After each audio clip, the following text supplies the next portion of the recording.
Olá pessoal, sejam muito bem-vindos aos estudos bíblicos da Igreja Presbiteriana Metropolitana de São Paulo. Eu sou o pastor Jonatas Abdias, pastor da igreja, e você está na série de estudos A Vida Fora do Éden. Bom, estamos de volta e eu acho que é importante a gente lembrar por que essa programação se chama A Vida Fora do Éden. Nossa igreja tem um estudo devocional noturno, uma vez que o nosso culto é pela manhã, e a sigla ficou Éden. E a ideia aqui é dar instrumentos e orientações para que a igreja viva a vida cristã fora desse ambiente mais seguro, como os nossos primeiros pais, que viveram dentro do Éden, nesse ambiente mais seguro, mas depois do pecado precisaram viver neste mundo inóspito e cheio de perigos fora do Éden. A ideia é fazer uma analogia para a vida fora do ambiente seguro do domingo ou da igreja, com instrumento e orientação para que a gente viva a vida cristã aqui, neste mundo cheio de perigos, que é o mundo envolto em pecado. E a ideia é que nós prossigamos este ano com o tema que usa como inspiração a vida fora do Éden. Hoje nós vamos estudar sobre a fonte mítica de realização. Eu creio que seja necessário a gente insistir nesse tema, porque nós ainda não terminamos de explorar tudo o que esse tema pode nos dar e que vai ser útil para os desafios. São Paulo é uma cidade que a gente insiste em repetir o mote, uma selva de pedra. Ela é inóspita e tem muitos desafios peculiares. E a gente quer dar, não a todos os cristãos do mundo, ainda que a gente creia que as experiências que nós passamos aqui sejam muito similares, e você que não é nem de São Paulo ou não é da Igreja Presbiteriana Metropolitana de São Paulo, possa auferir benefícios para a sua vida participando dos nossos estudos. Você é muito bem-vindo aqui. E a ideia é ajudar a igreja a pôr em prática esse cristianismo, apesar de todos os desafios que nossa cidade, nosso tempo, nossa cultura e sociedade encerram neste presente momento. Então, em 2025, nós continuamos com a vida fora do Éden. Então, eu quero começar o nosso estudo apontando o seguinte, preste atenção. Somos criaturas de anseios. Quando diagnosticamos mal o objeto deste anseio, ficamos frustrados e decepcionados. Nossos anseios por satisfação frustram-se em descontentamento. O fato é que, quando a gente pensa nisso, e às vezes a gente não pensa, é que boa parte do nosso descontentamento vem justamente do fato da gente não entender o caráter teorreferente dos nossos anseios e das nossas necessidades. Lembrando que existe uma diferença entre anseio e necessidade. O que a gente quer nem sempre é o que a gente precisa. Mas Deus sabe do que precisamos e nem sempre atende os nossos desejos. São os nossos desejos que deveriam estar alinhados com a vontade de Deus. Talvez aqui nós já vejamos o primeiro grande desafio do nosso tempo. Nós estamos lidando com uma cultura que diz que o mundo, o universo e tudo mais deve se alinhar, submeter e ser amoldado de acordo com os nossos desejos. A palavra de Deus, por outro lado, diz que os nossos desejos devem estar alinhados com a palavra de Deus, que revela a vontade moral de Deus para a nossa vida, e submissa à vontade decretiva ou cósmica de Deus, segundo a qual ele determina os rumos do universo. Nós lutamos contra isso porque os desejos são afeições nativas do coração. Somos seres desejantes. O problema é quando a gente aponta as flechas da nossa satisfação para os alvos errados. Como nós vimos, quando nós diagnosticamos mal o objeto deste anseio, deste desejo último, nós ficamos decepcionados. E a decepção ela é demonstrada por essa frustração descontente. Eu não sei você, mas eu percebo que os cristãos, de maneira geral, não é só os cristãos não, mas eu percebo que de maneira geral a sociedade, e o que me deixa triste é perceber que às vezes os cristãos partilham dessas mesmas canseiras dos mortais, como diz a Bíblia. Então, o que é que nós estamos fazendo aqui? Estamos meditando e desvelando o fato, e talvez o problema, que nós depositamos anseios de satisfação em fontes míticas e não reais. Deus é uma fonte real de satisfação. Sua palavra é uma fonte real de satisfação. Aquilo que Deus nos dá de maneira legítima são fontes reais de satisfação. Mas elas todas, em última instância, devem apontar para o próprio Deus. Nós chamamos a isso de teorreferência. Sim, os elementos da nossa vida são teorreferentes porque eles apontam para o Criador, o Redentor, o Deus que mantém a ordem desse universo. E está aí um problema típico do nosso tempo. Estamos vivendo um tempo de grande conhecimento teológico. Antigamente, os livros demoravam anos para chegar ao Brasil, às vezes década. E hoje em dia não. Em alguns meses, um bom livro chega ao mercado brasileiro. Gozamos de uma variedade muito grande e boa de materiais para estudo teológico. Também, apesar de toda dificuldade, mas temos que reconhecer que gozamos de certa liberdade relativa no nosso Brasil. Ainda que a gente tenha ali aquelas perseguições ideológicas que são cansativas e tomam um tempo precioso porque querem nos desviar do foco e nos atrasar naquilo que a gente pode fazer de realmente, solidamente bom e produtivo para o mundo, né? Para que abençoemos o nosso próximo. Mas tá aí. E também estamos vivendo uma época de grandes avanços tecnológicos. Quando a gente fala da vida fora do Éden e pensa num jardim, na saída de um jardim do Éden, pensa, às vezes, nossa ideia, e por isso eu vou usar esse tema de selva e de tudo mais, mas a grande verdade é que a ideia de uma natureza verde e exuberante, ela meio que se perde por conta da nossa falta de referência sobre o tema. E apesar de todas as facilidades, inclusive essa que permite que um estudo seja feito pela internet, com vídeo gravado, com relativa qualidade, né? Há um certo descontentamento. Se isso não for verdade para mais ninguém, eu conheço uns cristãos bem descontentes que precisam entender que a fonte de satisfação deles não está nas coisas que os cercam e nem na satisfação de seus próprios desejos. E como é que a gente faz, então, para resolver isso? A primeira coisa é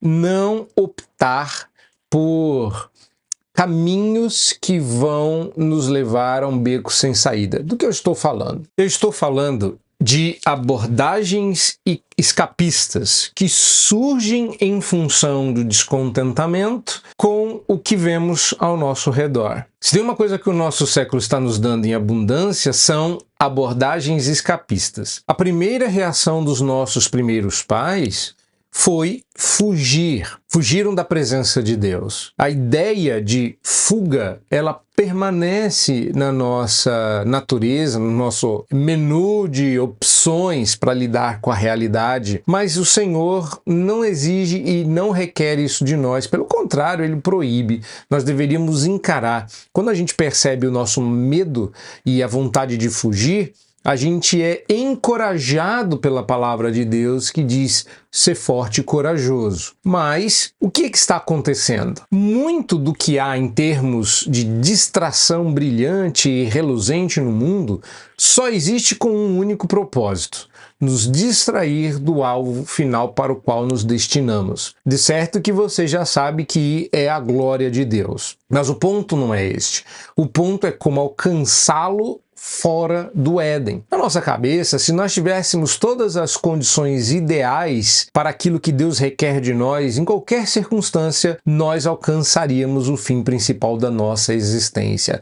Mas não é verdade. Primeiro, porque nós nunca teremos as condições ideais. E eu não estou falando em termos mais idílicos, não, tipo ideal, pleno e absoluto. Eu estou falando de quando a gente pensa assim, se eu só tivesse um teclado melhor para fazer o meu trabalho, ou então se eu tivesse um computador mais rápido, ou então se eu tivesse menos idade, se eu tivesse um nariz mais assim, mais assado, se eu tivesse um emprego melhor, se eu tivesse um aumento, e por aí vai. E quando o pecado nos acomete de maneira mais suja, a gente ainda diz assim, se eu tivesse um cônjuge desta forma. E tem gente que está dizendo, eu só queria um cônjuge, podia ser em qualquer forma. Nós estamos buscando o contentamento fora do Éden em fontes que não vão nos satisfazer. Nós chamamos isso de fonte mítica porque é um mito. Elas não vão entregar o que prometeram. E é claro que com tanta distração aqui fora do Éden, pensar em uma satisfação é naturalmente difícil. Imagina com todas essas distrações. Então, o que é que nós não podemos fazer? É cair nas mentiras seculares. De maneira geral, o cristão não vai entrar no rol dos incrédulos. Mas você já reparou que um cristão manifesta várias micro-incredulidades dentro da fé cristã, e essa é a parte mais, digamos, sorrateira do ataque do maligno? A gente tem micro-incredulidades. A gente entende que ser cristão, e eu estou criticando esse entendimento, a gente entende que ser cristão é acreditar nas macro-verdades da fé cristã. Creio em Deus Pai Todo-Poderoso, creio em Jesus Cristo, seu único Filho, nosso Redentor. Creio até na soberania de Deus, mas não acredito que Ele tenha poder para restaurar meu casamento. Eu não creio que Deus tenha poder para me livrar dos meus desejos homossexuais. Eu não creio que Deus seja capaz de trazer de volta aquela pessoa que se perdeu. Eu não creio que Deus possa transformar uma pessoa que fez o que fez. A gente começa a manifestar pequenas micro-incredulidades, e a opção da falta de esperança gerada pela falta de fé não deveria estar sobre a mesa como opção para um cristão. É claro, a gente não vai acreditar em tudo. A ideia aqui não é ser crédulo. A fé cristã está enraizada na palavra de Deus. Acreditamos em Deus e em tudo aquilo que Ele diz, e não acreditamos, portanto, em qualquer outra coisa ou fonte de conhecimento, porque até a ciência e a boa literatura e a produção científica e social do nosso mundo passam pelo crivo divino, porque o filtro da palavra de Deus não tem por objetivo reter ou distanciar essas coisas de nós, mas limpá-las da influência corruptora do pecado. O ponto não é esse, você me entendeu muito bem. O ponto é ofertar a incredulidade como uma forma de você se frustrar com a fé cristã. E muita gente tem esse tipo de frustração, não é? Porque não entendeu a fé cristã, manifestou uma esperança que não tinha fundamento bíblico e agora tem dificuldades de acreditar. As pessoas que sofrem de falta de esperança crônica porque tiveram seu problema mal diagnosticado, porque tiveram seu problema piorado por decisões ruins, tiveram seu problema intensificado por conselhos mal dados, por conselhos que parecem corretos, têm até um fundamento correto, mas foram deformados no meio do caminho porque não seguiram o trilho da palavra de Deus. Tudo isso rouba da gente essa fé de que Deus possa fazer. Do outro lado, você tem o individualismo. Nossa sociedade claramente decidiu que quando se trata de uma escolha entre nosso marido, nossa esposa, nossos filhos, nossa família de maneira geral, a escolha deve ser você. E às vezes até em detrimento do outro. A escolha certa, diz o nosso mundo e a sociedade ao nosso redor, a escolha mais nobre, a escolha sábia, a escolha que nunca erra, sempre é você. E, de novo, o individualismo não é uma solução. Você não é o centro do universo. E a gente já percebe vozes clamando nesse sentido. Você não é a última bolacha do pacote. Você não deve achar que é o centro do universo. O mundo e as pessoas não orbitam ao redor do seu umbigo. Mas o problema é que, apesar da gente crer nisso, nem sempre a gente habita nessa verdade e descansa nessa verdade com o coração. Na prática, isso quer dizer que a gente rechaça o individualismo, mas pratica o individualismo, o que acaba se tornando um problema. Nós vivemos um cristianismo individualista e por isso a gente acaba não vendo o problema se manifestar. Veja, isso aqui é só um exemplo e bastante pueril, eu reconheço, com muitas limitações. Mas observem, nós deixamos de cantar músicas no plural e passamos a cantá-las na primeira pessoa do singular. Eu não vou dar o exemplo negativo, tá? Porque senão você já sabe, né? O que vai ter de gente marcando as pessoas que cantaram aquela música. Olha aqui falando mal da sua música. Observa, Castelo Forte é o nosso Deus. A gente dizia em grupo que estamos aqui, é teu povo, aqui presente, todos numa só voz, declarando que só tu és grande. Cantávamos que estávamos juntos, cantávamos que somos nós, cantávamos sobre o nosso Deus. Hoje é eu e eu. A gente perdeu a capacidade de ofertar uma carona para o irmão, a gente perdeu a capacidade de se importar com a dor do outro. Nós passamos a semana preocupados e vivendo para nós mesmos e esquecemos de olhar para o lado. E eu não estou falando nem do próximo, sabe, naquele sentido mais amplo, mas de olhar para os irmãos da nossa igreja. O individualismo se tornou um grande problema. Voltando a falar sobre o problema da fonte mítica de realização. Basta executar este experimento mental. Duas mulheres, ambas com 30 anos. Vai imaginando aí. Uma delas, uma advogada bem-sucedida, solteira, bem vestida, com uma vida social glamurosa e um apartamento maravilhoso na cidade. A outra é casada e tem 3 filhos pequenos. Faz jantares para a família todas as noites e lida com roupas sujas, caronas de filhos e bagunça. Coloque essas duas mulheres em qualquer filme, programa de TV, livro, a história que for. Quem está vivendo a vida de realizações? Quem está fazendo coisas importantes? Quem é um pouco deplorável e também um pouco insignificante? Quem se sente tola em seu reencontro com colegas de escola? Quem está trabalhando e quem não está? Obviamente, esse não é nenhum desafio. Todos nós fomos condicionados a pensar que uma destas mulheres está realizando seus sonhos e que a outra se acomodou. Uma está fazendo grandes coisas importantes e a outra, bem, porque mesmo que ela se dê o trabalho de fazer faculdade, suponho que um dia ela volte a trabalhar. Isso está tão arraigado na gente que é praticamente impossível não pensar dessa maneira. E eu fiquei pensando, né? Talvez a gente precisasse também de exemplos para o universo masculino. E não é muito difícil a gente pensar nas frustrações do universo masculino, não. A primeira coisa começa com o casamento.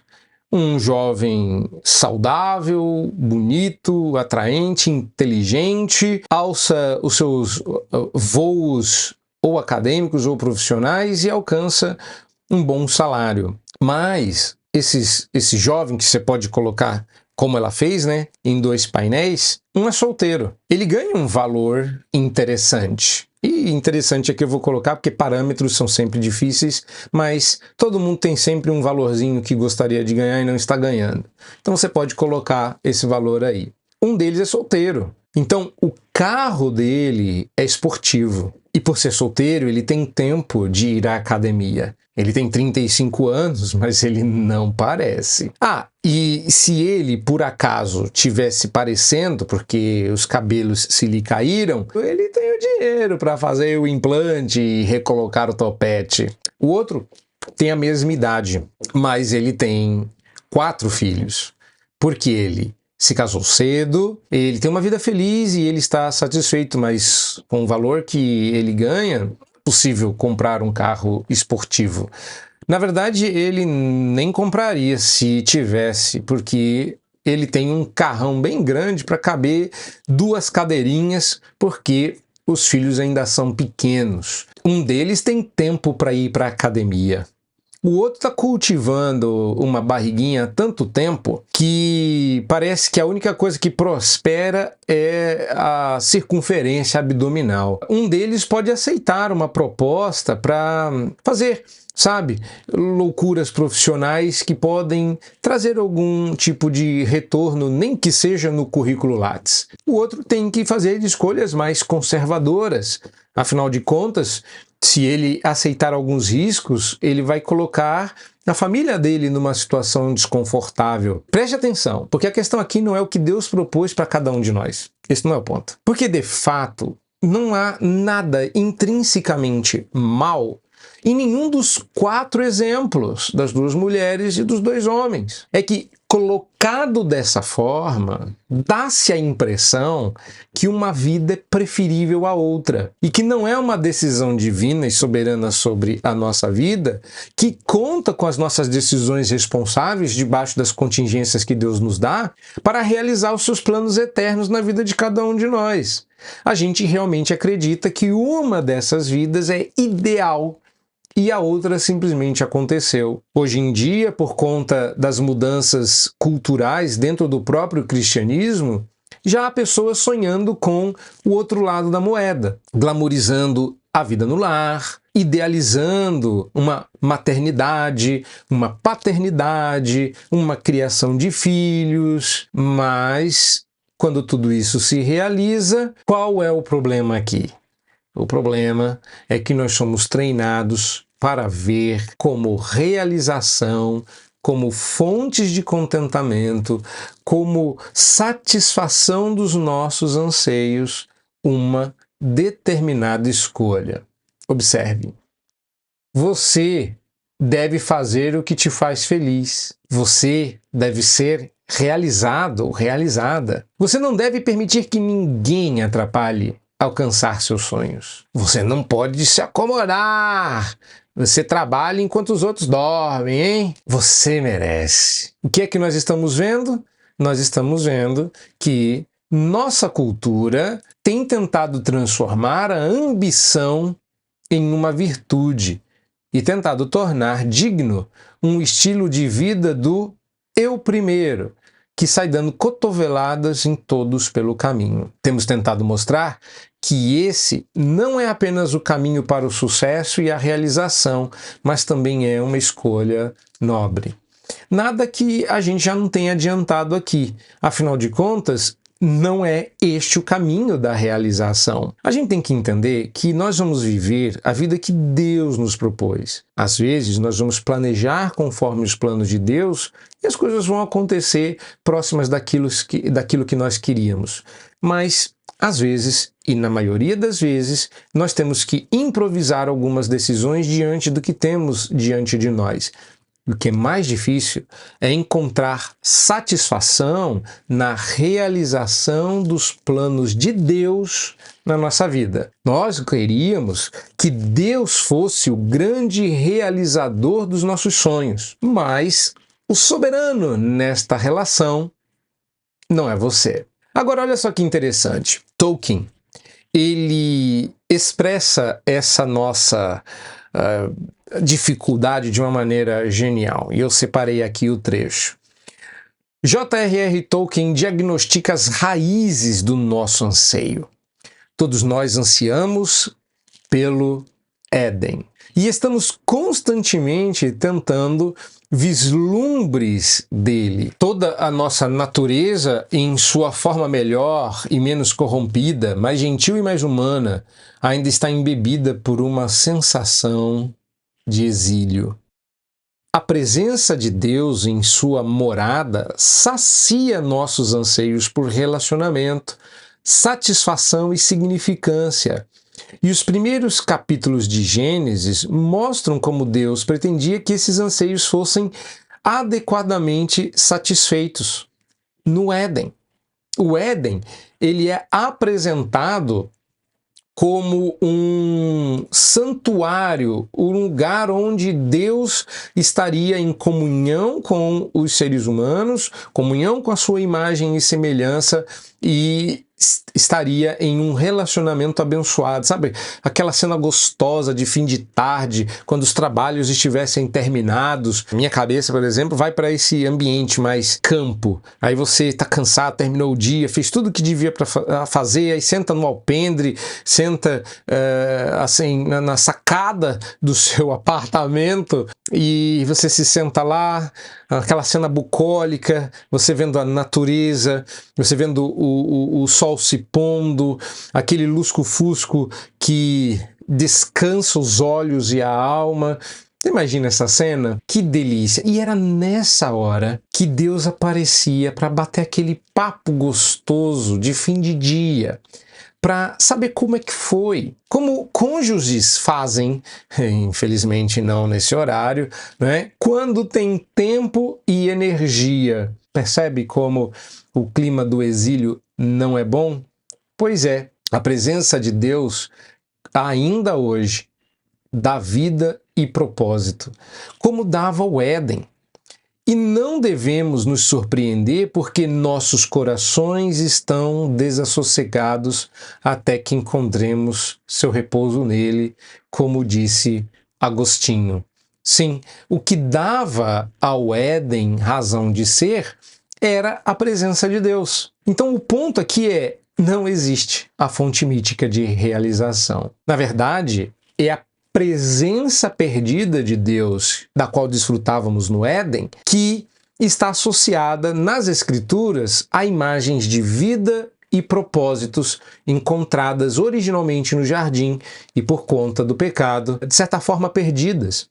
É por isso que as pessoas que demonizam a ideia de religião não entendem por que essa palavra foi cunhada. Religião significa religação. Nós perdemos esta ligação. Então, o que nós estamos religando é o nosso coração desassossegado ao sossego que Deus nos dá. Imagens de convincente satisfação dos desejos humanos básicos na presença de Deus se encontram no Éden. O problema é, e podemos, de certa forma, desfrutar disso aqui fora? Porque eu até compreendo isso, mas eu ainda estou infeliz. Eu ainda estou descontente. Será que eu devo simplesmente aguentar firme? E a boa notícia é que não. Você não precisa só aguentar firme ou esperar que no mundo vindouro finalmente você tenha o seu coração satisfeito. É verdade que no mundo vindouro o seu coração estará plenamente satisfeito. Mas então o que eu devo fazer? Bom,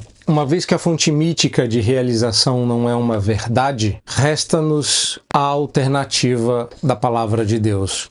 E quando eu digo resta-nos, não é porque essa é uma alternativa ruim ou porque essa é uma alternativa que nos sobrou. Muito pelo contrário. É porque ela é a única alternativa que permanece e resiste aos testes de pressão, tempo, que todas as outras alternativas sofrem, mas desvanecem ou perdem seu vigor no processo. A palavra de Deus diz no Salmo 16:11 o seguinte: Tu me farás ver os caminhos da vida, na tua presença há plenitude de alegria, na tua destra delícias perpetuamente. As pessoas não querem buscar em Deus esta fonte de prazer porque aderiram e assumiram a falácia moderna ou pós-moderna, como queira, que Deus é um grande estraga-prazeres, de que o prazer, a alegria e o deleite são contrários à fé cristã. O deleite teria vindo das mãos do mal. E nada pode estar mais longe da verdade. A verdade é que o mal deturpa o que já existe, não criou nada, apenas corrompe e deforma o que já está lá, como dizia C.S. Lewis em Cartas do Diabo Velho ao seu sobrinho. Na verdade, nós precisamos encontrar em Deus as fontes ou a fonte de prazer e deleite, de satisfação, porque Ele é a única fonte verdadeira dessas coisas, como nos lembra o Salmo. Em sua destra, em sua mão, estão o prazer e o deleite. Já no Salmo 73, verso 25, nós lemos: quem mais tenho eu no céu?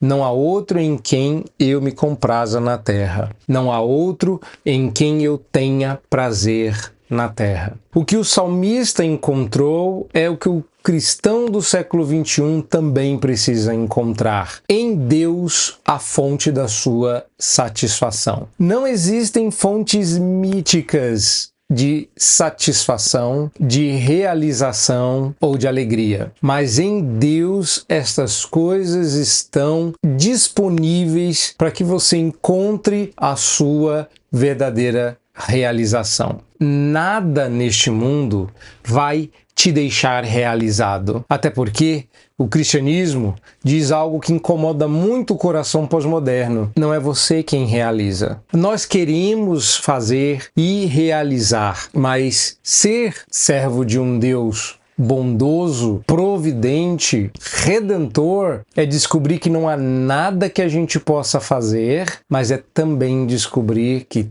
tudo o que precisava ser feito foi feito por Deus. A nossa luta, que não acaba por aqui nem neste vídeo, é encontrar em Deus a nossa fonte última de realização. Nós vamos continuar. Fique por aqui. Eu espero que esse estudo tenha abençoado a sua vida e que, se isso aconteceu, você considere se inscrever no nosso canal. Se você for inscrito, clicar no sininho para não perder as notificações, compartilhar esse vídeo com outras pessoas que você julga que possam ser abençoadas por esse vídeo também.